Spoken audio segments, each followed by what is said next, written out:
Hello, welcome here in Eminenza 3 along Bayani Road in San Jose del Monte, Bulacan. Only 2 minutes away lang sa Quirino Highway. And this is a single attached 3 bedrooms, 2 toilet and bath. Ito yung pinaka turnover ng ating bahay dito sa Eminenza 3. And we only have 3 units na lang ready for occupancy.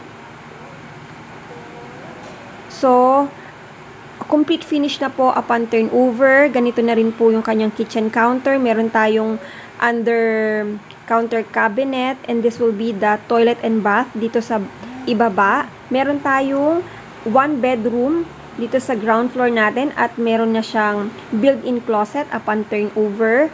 Ito naman ang ating stair papunta dito sa second floor.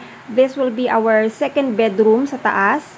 May built-in cabinet na rin po siya. This will be the master's bed.